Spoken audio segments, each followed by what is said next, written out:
자, 지금 뭐 주변 상황을 돌아보면은 이런 어떤 조정 흐름을 좀 반전시킬 만한 그 획기적인 좀 호재, 이런 그 힘이 없다, 힘을 찾을 수가 없다, 이런 얘기들이 많고, 그래서 당분간은 좀 쉬자, 이런 얘기들이 갈수록 지금 많아지고 있거든요. 그런데 또 일각에서는 뭐 어차피 이 모든 상품 가격의 이 반전은 위기 상황에서 드라마틱하게 전개된 경우가 아주 많았거든요. 그런 또 역발상을 해야 된다, 이런 주장을 펴는 분들도 있습니다. 그래서 지금 이 시점에서 우리가 어떤 것들을 좀 살펴보고 또 어떤 그 전략, 판단을 내리는 게 좋은 건지 우리 현대증권의 류용석 시장 분석팀장님 전화 연결해서 알아보도록 하겠습니다. 팀장님 안녕하십니까? 네, 안녕하십니까? 네, 일단 뭐 시장은 어렵지만 그래도 설 연휴 좀 잘 보내셨습니까?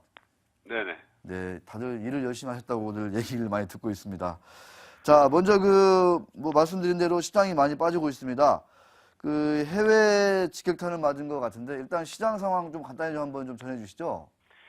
예, 일단 지난 1월 달 후반부부터 지금 2월 초까지 한 일주일 넘게 이어지고 있는 그 글로벌 시장의 전반적인 증시 조정하고요. 네. 그다음에 그 변동성 확대에 대한 원인들을 좀 세 가지 측면에서 조금 정리해 볼 필요가 있는데요. 네. 예, 하나는 이제 QE 테이퍼링이 지속되는 환경과 신흥국의 위기에 대한 인식 그 재고에 관계된 그 불편한 동행 관계에 대한 뭐 메커니즘이라고 할까요? 네. 일단 연준은 예정된 테이퍼링을 지속할 가능성에 상당한 무게를 두는 통화 정책을 선택하고 있고요. 그렇죠.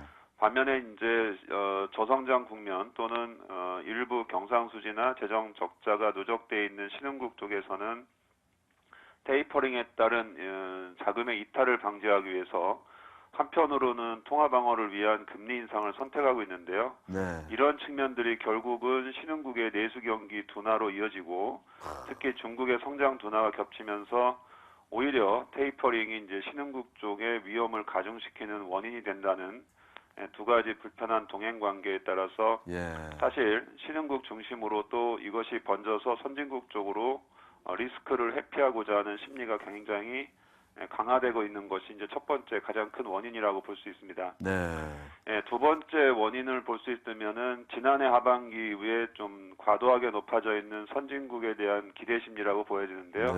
네. 선진국 경기 모멘텀이 과도하게 높아진 측면이 지난해 12월에 QE 테이퍼링이 시작되고 또 신흥국 불안이 나오면서 높아진 경기에 대한 기대 수준이 하향되고 있다는 측면인데요.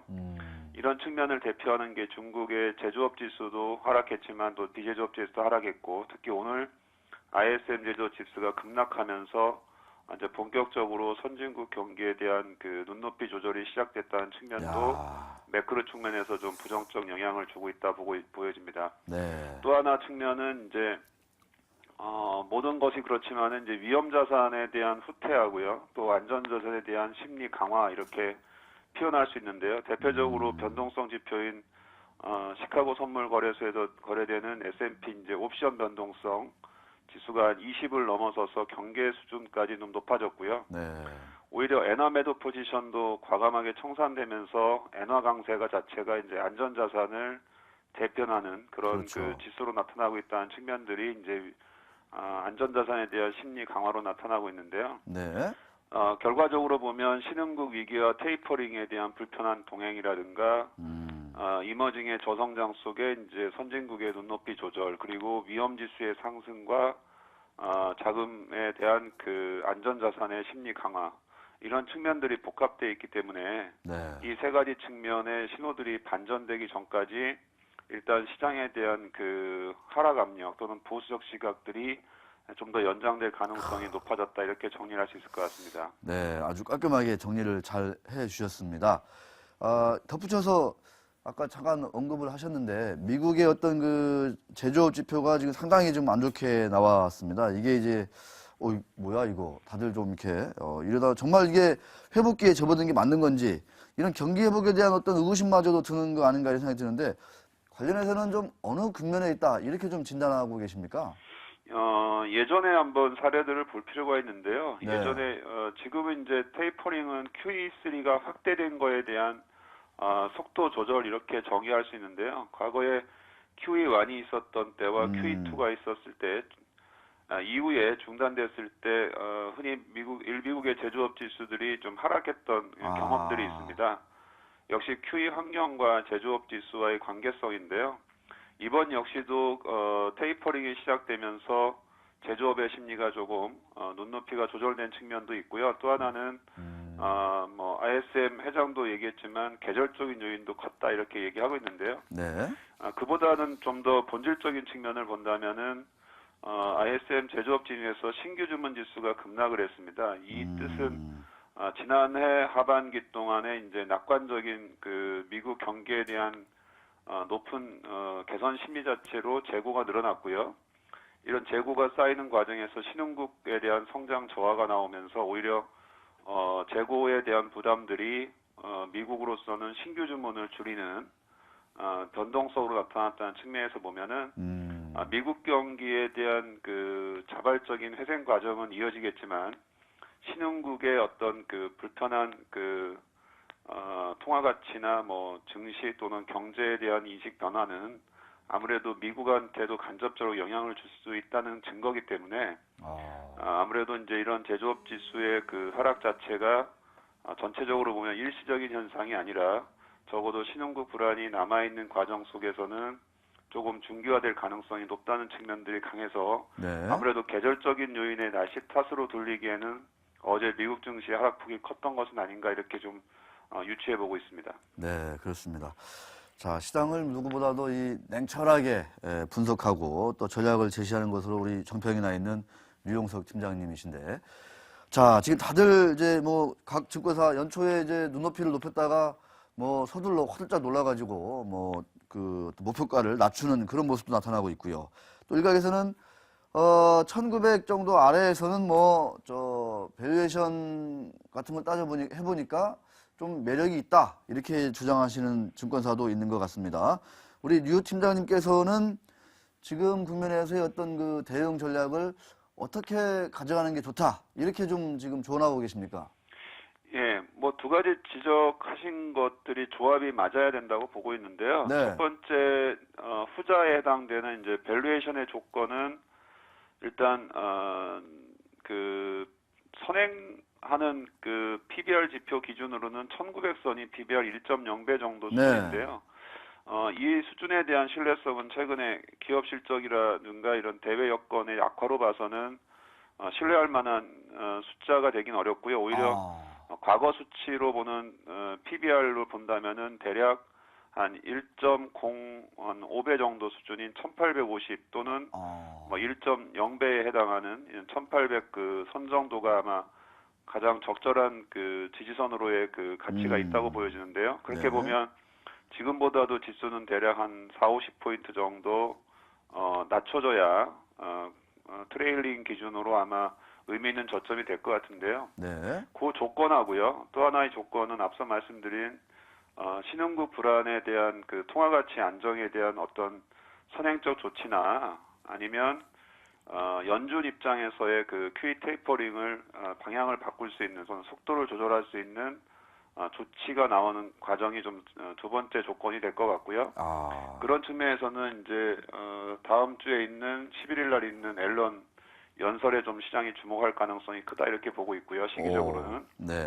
예, 또 하나는 어차피 눈높이가 조절되는 그 경기 모멘텀에 대한 기대 수준이라면 현재 수준보다도 조금 더 낮아질 수 있는 선진국 눈높이 조절이 필요하다고 보고 있습니다. 이 시점은 아무래도 이번 주말에 발표되는 고용지표 이후에 네. 이번 중간 2월 중후반에 발표되는 지표 통해서 하향 조정 수준이 나타날 가능성이 있어 시기적으로는 경제지표는 아마 2월 중에 추가 조정이 예상될 수 있겠고요. 네. 가장 중요한 건 역시 시장에서 볼 수 있는 건 변동성 지표가 낮아지는 시점 또는 엔화 매도 포지션에 대한 부분과 엔화에 대한 시장 변화가 나타나는 시점으로 볼 수 있습니다. 그러니까 종합해 보면은 일단 시장은 전체 하락 국면이 한 3분의 2 점을 지나고 있다라고 보는 게 맞을 것 같고요. 네네. 다만 진입 시점에 대해서는 지수 레벨을 조금 낮추거나 아니면은 아까 위험성 지표의 하향 안정이라든가 신흥국 통화 가치 안정에 대한 조치 또는 이제 모멘텀 측면에서의 그 경기 지표들의 충분한 조정이 선행돼야 되는데요. 네. 아직 이 부분은 변수로 남아있기 때문에 좀 시기적으로 조금 빠른 판단일 수 있고요. 따라서 지금은 매도는 조금 늦었다 치더라도 매수 시점은 조금 늦추는 전략 쪽으로 수정해야 되지 않나 이렇게 보고 있습니다. 저 팀장님 개인적으로요. 작년 한 해 내내 우리 투자자분들은 미국, 일본은 저렇게 오르는데 우리는 왜 이렇게 못 오르나 뭐 이런 얘기들 많이 했거든요. 네.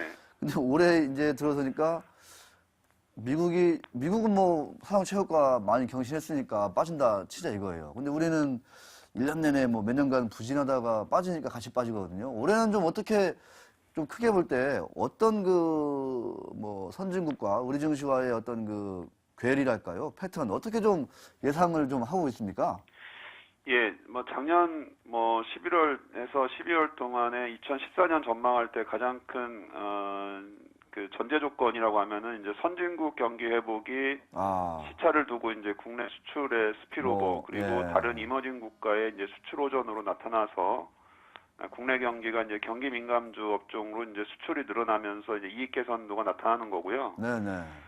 또 하나는 이제 국내적으로는 이제 경기 측면에서 이제 내수 회복이 이제 그 팬텀업 소요락에서 이제 지연 효과 그리고 부동산 시장 정책이 좀 자산 시장에 긍정적 영향을 주는 거를 기준으로 해서 과거의 잣대에서의 이제 그 기준적으로 봐서 한 2,300 정도를 예상했던 것 같은데요. 네. 현재 상황으로 봐서는 수출에 대한 기대 수준을 많이 낮출 수밖에 없게 되지 않나 이렇게 볼 수밖에 없고요. 신흥국 쪽에 대한 수출 비중이라든가 아마 테이퍼링이나 이런 관계에서의 미국의 올해 기대 수준을 봐서는 수출 기대 수준을 낮출 필요가 있지 않나 이렇게 보고 있고요.